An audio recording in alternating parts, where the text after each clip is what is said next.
warahmatullahi wabarakatuh.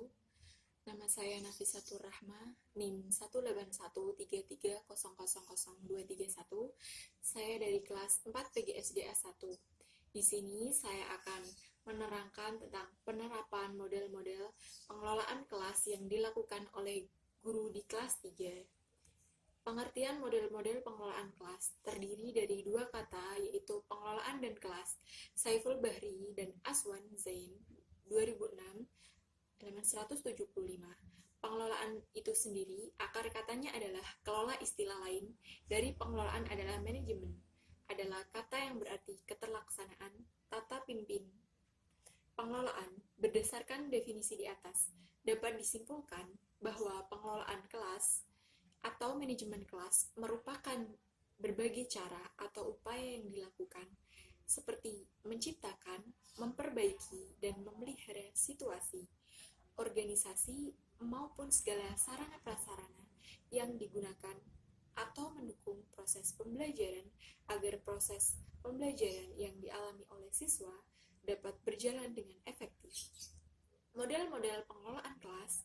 Model pengelolaan kelas merupakan suatu pola yang digunakan sebagai pedoman agar siswa bisa lebih aktif dalam mengikuti pelajaran.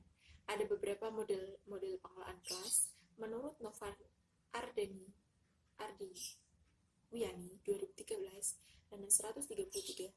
Model-model pengelolaan kelas ada yang pertama yaitu penataan tempat duduk, gaya penataan. Yang ketiga, manajemen kelas. Yang keempat, prinsip penataan. Di sini saya akan menurut Novan ada beberapa bentuk formasi. Ada 11 bentuk formasi. Yang pertama, formasi tradisional atau konvensional. Yang kedua, formasi auditorium. Yang ketiga, formasi chevron. Yang keempat, formasi kelas bentuk U. Yang kelima, formasi meja pertemuan. Yang keenam, formasi konferensi. Yang ketujuh, formasi pengelompokan terpisah atau breakdown grouping. Yang kedelapan, formasi tempat kerja. Yang kesembilan, formasi kelompok untuk kelompok. Yang kesepuluh, formasi lingkaran. Yang kesebelas, formasi peripheral. Yang pertama yaitu formasi tradisional. Formasi tradisional merupakan formasi pada umumnya hampir di setiap sekolah di Indonesia. Formasi ini dikatakan tradisional karena memegang penggunaan formasi ini sudah menjadi tradisi dari masa ke masa.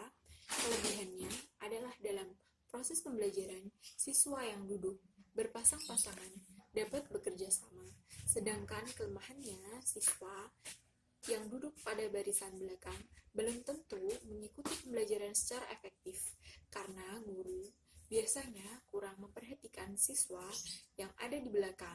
Yang kedua, formasi auditorium. Formasi auditorium ini memungkinkan semua siswa untuk mudah melihat pergerakan guru. Hal ini menjadikan guru menjadi orang yang menjadi pusat perhatian siswa. Dalam formasi ini, guru juga dapat melihat ataupun mengamati siswa secara menyeluruh saat kegiatan belajar mengajar berlangsung. Metode ceramah dan metode tanya jawab yang bersifat interaktif sangat tepat sekali digunakan dengan formasi kelas auditorium ini. Yang ketiga, formasi chevron. Formasi chevron ini membuat interaksi guru dengan siswa dan antar siswa lebih intensif sehingga siswa dapat menjalani kegiatan belajar mengajar dengan antusias, menyenangkan, dan fokus. Formasi ini cocok digunakan oleh guru jika guru hendak menyampaikan materi dengan metode ceramah, interaktif, tanya jawab, dan diskusi kelompok. Yang keempat, formasi kelas bentuk U. Formasi kelas bentuk U sangat tepat dilakukan kegiatan belajar yang dilakukan dengan diskusi, presentasi, dan kerja tim.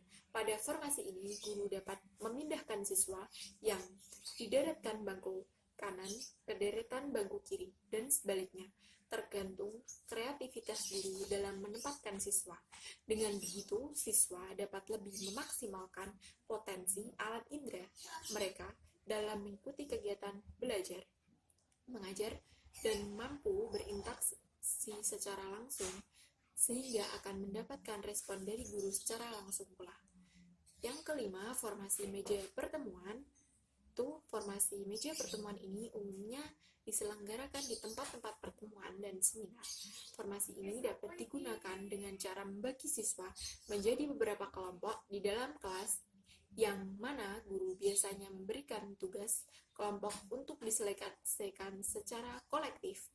Yang keenam, formasi konferensi. Formasi konferensi ini sangat baik digunakan ketika guru hendak menggunakan metode diskusi, debat aktif, dan tim kuis untuk bisa membentuk formasi konferensi meja. 7. Formasi pengelompokan terpisah atau breakout groupings, yaitu format huruf U. Hal tersebut disesuaikan dengan tema pengajaran yang cocok dengan formasi ini.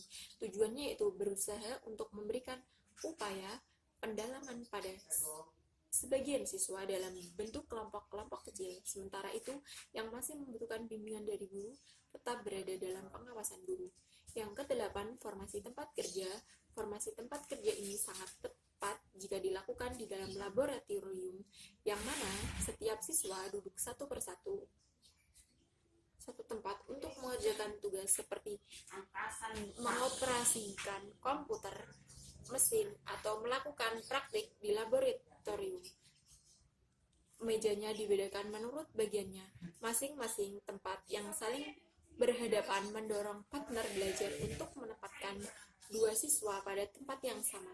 Yang 9, formasi kelompok untuk kelompok. Formasi kelompok untuk kelompok sangat memungkinkan guru untuk melakukan diskusi atau menyelesaikan permainan peran, berdebat, atau observasi pada kegiatan kelompok. Adapun kelebihan dari formasi kelompok untuk kelompok ialah siswa secara aktif dapat bekerja sama dalam kelompok dan meningkatkan semangat kompetisi dalam diri siswa, serta memungkinkan guru melakukan diskusi atau menyusun permainan peran, berdebat, atau observasi pada kegiatan kelompok. Sedangkan kekurangannya ialah siswa kurang memperhatikan guru karena siswa lebih asik bermain dengan teman kelompoknya. Yang ke-10, formasi lingkaran. Formasi lingkaran ini biasanya digunakan untuk melakukan kegiatan belajar mengajar dalam satu kelompok, yang mana guru sebagai seorang manajer kelas memiliki peran untuk membimbing dan mengarahkan jalannya kegiatan belajar mengajar tersebut. Formasi lingkaran ini tentunya merupakan formasi yang efektif bagi sebuah kelompok karena siswa akan dapat berinteraksi secara langsung dengan guru dan siswa lainnya guna membahas atau mengkaji materi pelajaran yang disampaikan oleh guru. Yang ke-11, formasi preparal, yaitu formasi tempat duduk. Preparal yaitu meja ditempatkan di belakang siswa. Guru dapat menyuruh siswa memutar kursinya secara melingkar saat guru menginginkan diskusi kelompok.